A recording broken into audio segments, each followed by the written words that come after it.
Além do hediondo gigante Utgard-Loki, a personificação da trapaça e do mal que Thor e seus companheiros visitaram em Jotunheim, as antigas nações do norte tinham outro tipo de pecado, a quem também chamavam de Loki, e que podemos encontrar sob muitos aspectos diferentes.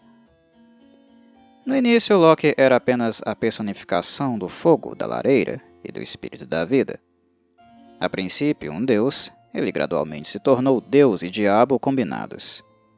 E termina criando uma aversão geral, como uma contraparte exata do Lúcifer medieval, o príncipe das mentiras, o originador do engano e caluniador dos Aesir. Por algumas fontes, Loki foi apresentado como o irmão de Odin, mas outras afirmam que os dois não estavam relacionados, mas apenas praticaram o juramento da fraternidade de sangue comum no norte. Enquanto Thor é a personificação da atividade e trabalho nórdico, Loki representa a recreação. O companheirismo estreito estabelecido entre esses dois deuses mostra muito claramente como nossos ancestrais perceberam que ambos eram necessários para o bem-estar da humanidade. Thor está sempre ocupado e sério, mas Loki tira sarro de tudo, até que finalmente seu amor pela travessura o desvia completamente, onde ele perde todo o amor pela bondade e se torna totalmente egoísta e malévolo. Loki representa o mal na forma sedutora e aparentemente bela em que desfila pelo mundo. Por causa dessa aparência enganosa, os deuses não o evitaram a princípio, mas o trataram como um deles em boa camaradagem, levando-o aonde quer que fossem e o admitindo não apenas em suas festas, mas também no salão do conselho, lugar onde, infelizmente, ouviram com demasiada frequência suas palavras bifurcadas e venenosas. Loki desempenhou um papel proeminente na criação do homem, dotando-o do poder do movimento e fazendo com que o sangue circulasse livremente em suas veias, pelo qual ele se inspirava nas paixões. Como personificação do fogo, bem como do mal, Loki, relâmpago, é frequentemente visto com Thor, trovão, a quem ele acompanha a Jotunheim para recuperar seu martelo, ao castelo de Utgard-Loki e à casa de Geirrod. É ele quem rouba o colar de Freya e o cabelo de Sif, e trai Idun, deixando-a sob o poder de Thiasse. E, embora às vezes dê bons conselhos aos deuses e lhes ofereça ajuda real, é apenas para livrá-los de alguma situação em que ele os enganou precipitadamente. Algumas autoridades declaram que, em vez de fazer parte da trilogia criadora, Odin, Hoenir e Lodur, este deus originalmente pertencia a uma raça de divindades pré-Odin, e era filho do grande gigante Ymir, seus irmãos sendo Kari, Ar e Hilaire, água, e sua irmã, Ran, a terrível deusa do mar. Outros mitólogos, no entanto, fazem dele filho do gigante Farbauti, que foi identificado como Bergelmir, o único sobrevivente do dilúvio, e de Laufeia, ou Nau, sua mãe, afirmando assim que sua ligação com Odin era apenas fruto do juramento de boa comunhão do norte. Loki, fogo, casou-se primeiro com Glut, brilho, que lhe deu duas filhas, Eissa, brasas, e Emiria, cinzas. É, portanto, muito evidente que os nórdicos o consideravam emblemático do fogo da lareira. E quando a madeira flamejante estalava, as senhoras do norte costumavam dizer que Loki estava batendo em seus filhos. Além dessa esposa, Loki também se casou com a giganta Angrboda, o presságio de angústia, que morava em Jotunheim. Ele deu os três monstros: Hel, deusa da morte, a serpente de Midgard, Jormungandr, e o lobo feroz, Fenrir. O terceiro casamento de Loki foi com Sigyn, que provou ser uma esposa muito amorosa e dedicada, e lhe deu dois filhos, Narv e Vali, este último homônimo do deus que vingou Balder. Sigyn sempre foi fiel ao marido e não o abandonou mesmo depois que ele foi definitivamente expulso de Asgard e confinado nas entranhas da Terra.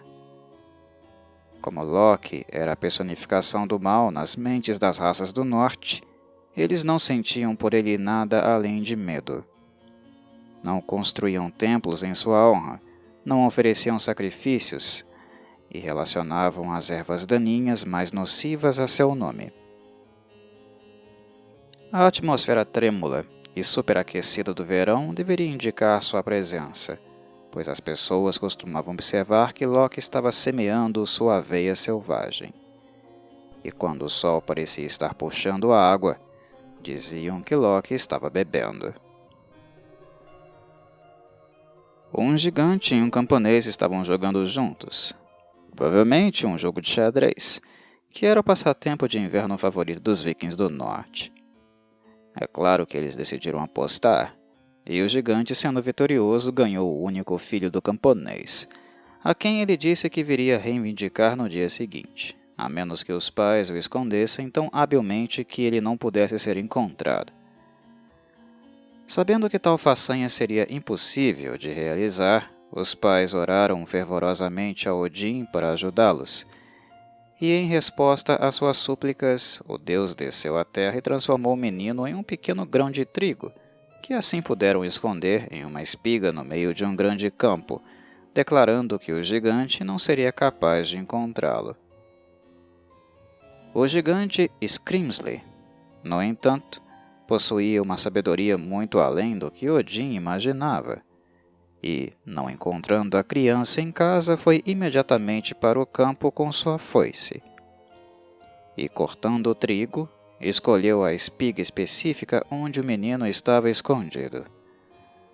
Contando os grãos de trigo, ele finalmente colocou a mão sobre aquele que procurava.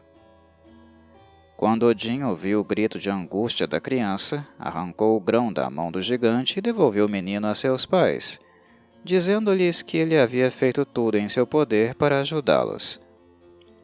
Mas como o gigante jurou que reivindicaria novamente o menino no dia seguinte, os desafortunados camponeses agora se voltaram para Hoenir em busca de ajuda.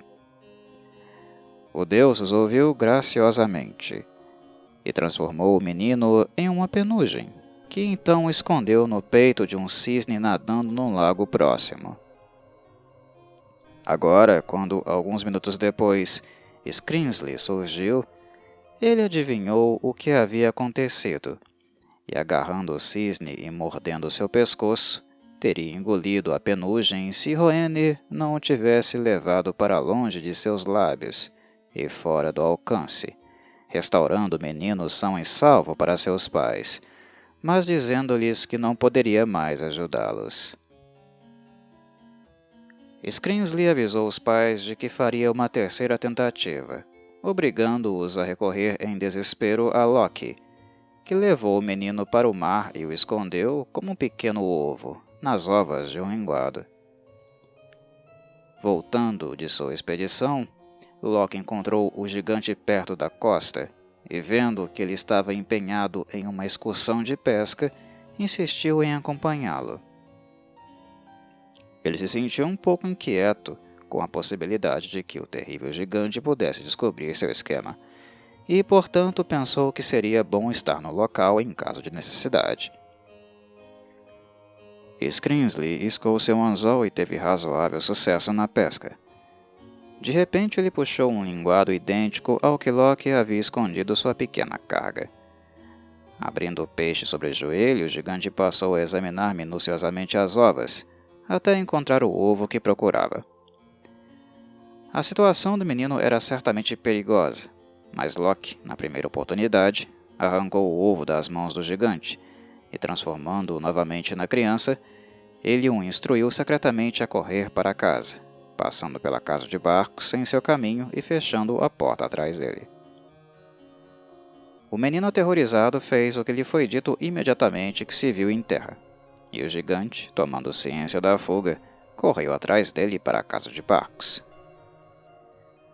Loki havia habilmente preparado uma ponta afiada em tal posição que a grande cabeça do gigante correu contra ela.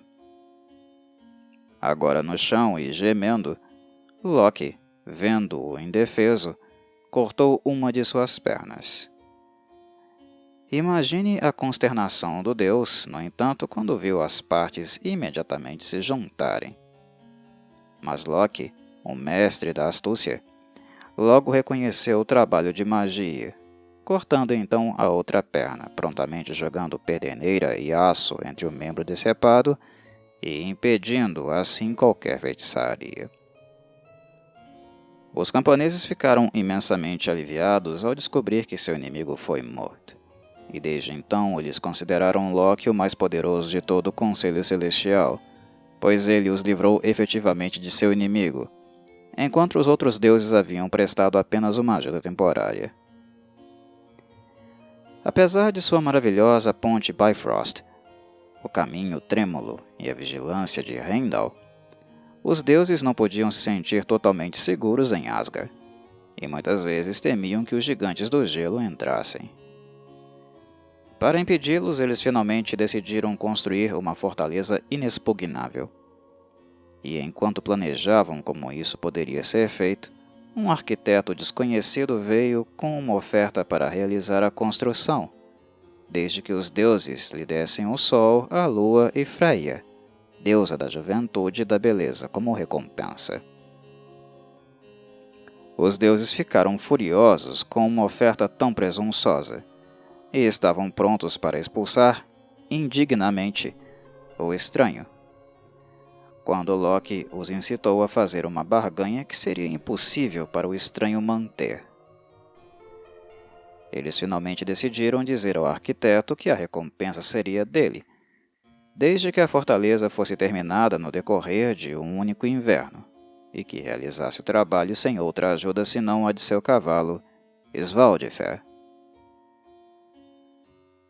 O arquiteto desconhecido concordou com essas condições aparentemente impossíveis, e imediatamente começou a trabalhar, transportando pesados blocos de pedra à noite, construindo durante o dia e progredindo tão rapidamente que os deuses começaram a se sentir um pouco ansiosos. Em pouco tempo, perceberam que mais da metade do trabalho foi realizado pelo maravilhoso corcel Svaldifer. Enfim, perto do fim do inverno, surpreenderam-se ao perceber que a obra estava quase terminada, exceto por um portal, que sabiam que o arquiteto poderia erguer facilmente durante a noite. Aterrorizados com a possibilidade de serem separados não apenas do Sol e da Lua, mas também de Freya, a personificação da juventude e da beleza do mundo, os deuses se voltaram contra Loki e ameaçaram matá-lo, a menos que ele inventasse algum meio de impedir o arquiteto de terminar a obra no prazo determinado. A astúcia de Loki provou-se mais uma vez à altura da situação. Ele esperou até o anoitecer do último dia, enquanto Svaldifer passava pela orla de uma floresta, arrastando penosamente um dos grandes blocos de pedra necessários para o término do trabalho.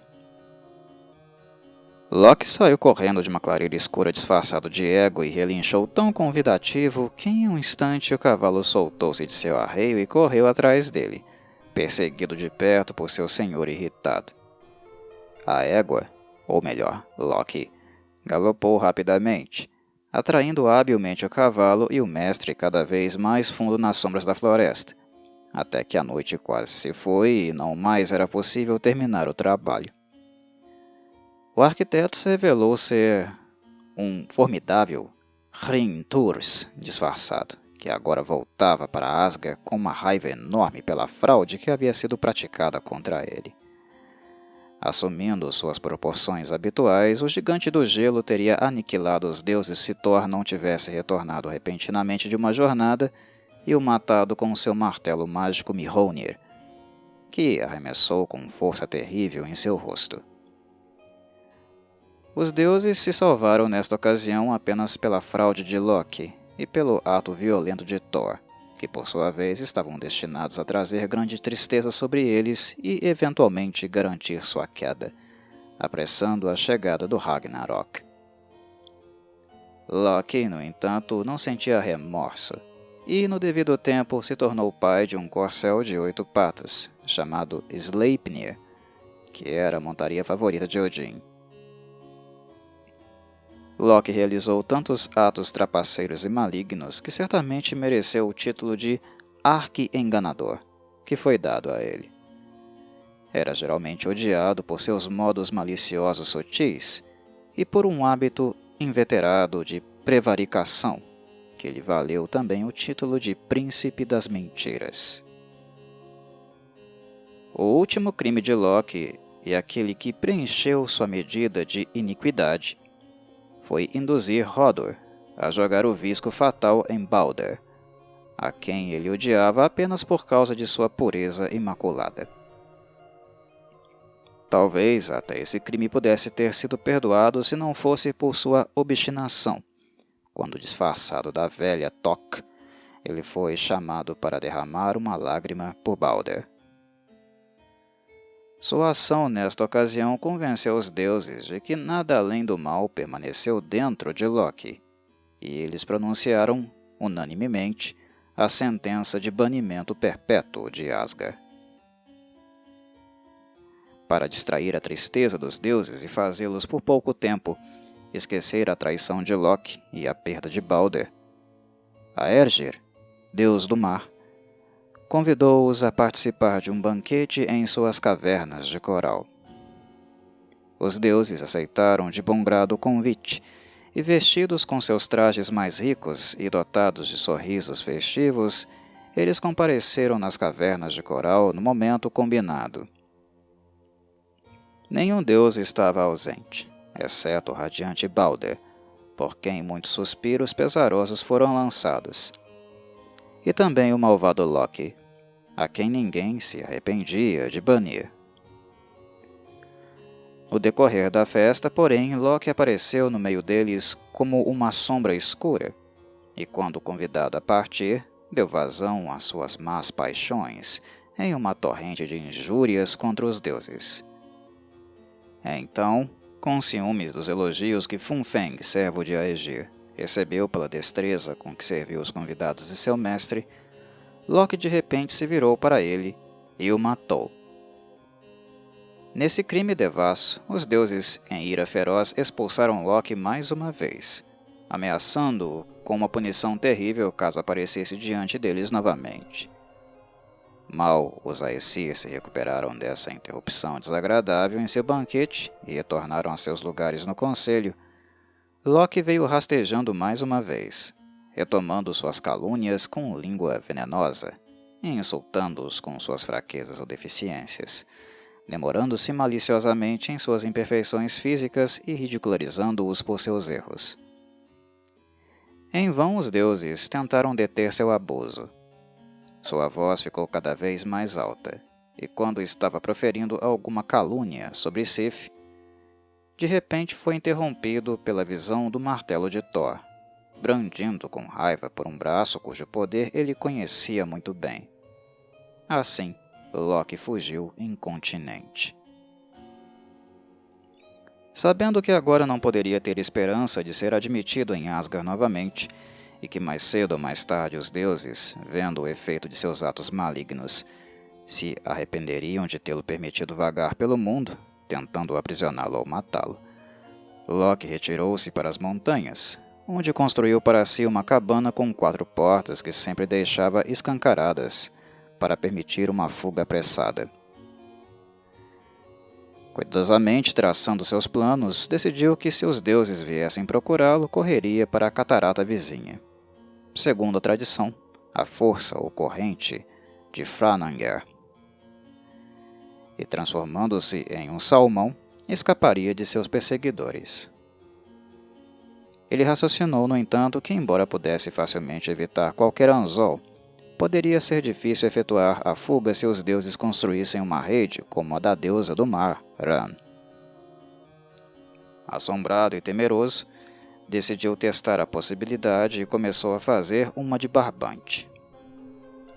Ele ainda estava ocupado com a tarefa quando Odin, Kvasir e Thor de repente apareceram à distância.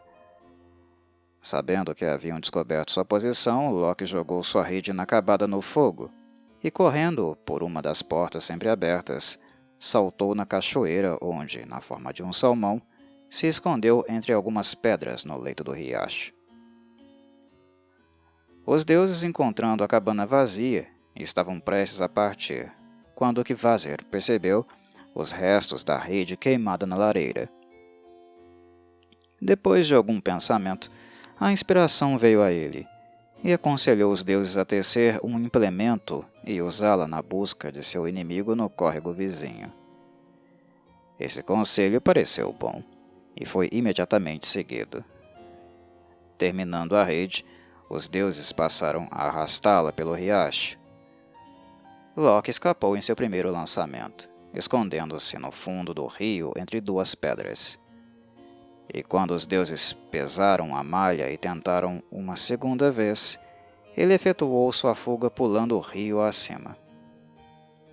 Uma terceira tentativa de proteção foi bem sucedida, mas porém, quando mais uma vez tentou fugir com um salto repentino, Thor o pegou no ar e o segurou tão forte que Loki não conseguiu escapar. O salmão, cuja qualidade escorregadia é proverbial no norte, é conhecido pela sua cauda notavelmente fina, e os nórdicos atribuem isso ao forte domínio de Thor sobre seu inimigo. Loki reassumiu sua forma habitual, e seus captores o arrastaram para dentro de uma caverna onde o prenderam, usando como laços as entranhas de seu filho Narvi, que havia sido despedaçado por Vali, seu irmão, a quem os deuses haviam transformado em lobo para o efeito. Um desses grilhões foi passado sob os ombros de Loki e outros sobre seus lombos, prendendo-o com firmeza nas mãos e nos pés. Mas os deuses, não muito satisfeitos com o fato de as tiras, por mais duras e resistentes que fossem, não cederem, as transformaram em diamante ou ferro. Skadi, a giganta, uma personificação do riacho frio da montanha, que havia observado com alegria a prisão de seu inimigo, fogo subterrâneo, agora prendeu uma serpente diretamente sobre sua cabeça, de modo que seu veneno caísse gota a gota sobre a face virada para cima. Mas Sigyn, a fiel esposa de Loki, apressou-se com um vaso e até o dia do Ragnarok permaneceu ao lado de Loki, coletando as gotas que caíam e nunca deixando seu posto, exceto quando o vaso estava cheio e ela era obrigada a esvaziá-lo. Somente durante suas curtas ausências, as gotas de veneno caíam sobre o rosto de Loki, causando uma dor tão intensa que ele se contorcia em angústia. Seus esforços para se libertar sacudiam a terra, produzindo terremotos que assustavam os mortais. Nesta dolorosa posição, Loki estava destinado a permanecer até o crepúsculo dos deuses, quando seus laços seriam soltos e ele participaria do conflito fatal no campo de batalha de Vigrid, caindo finalmente pelas mãos de Heimdall, que seria morto ao mesmo tempo. Como vimos, a cobra venenosa neste mito é o riacho frio da montanha, cujas águas, caindo de tempos em tempos sobre o fogo subterrâneo, evaporavam, escapando por fissuras e causando terremotos e geysers, fenômenos os quais os habitantes da Islândia, por exemplo, eram muito familiarizados. Quando os deuses foram reduzidos à categoria de demônios pela introdução do cristianismo, Loki foi confundido com Saturno, que também havia sido despojado de seus atributos divinos. Assim, ambos foram considerados protótipos de Satanás. O último dia da semana, que era sagrado para Loki, era conhecido pelos nórdicos como Laugardag, ou Dia de Lavagem, mas em inglês foi mudado para sábado. E dizia-se que o nome não derivava de Saturno, mas de Sataere, o ladrão em emboscada e o deus teutônico da agricultura, que deveria ser apenas outra personificação de Loki.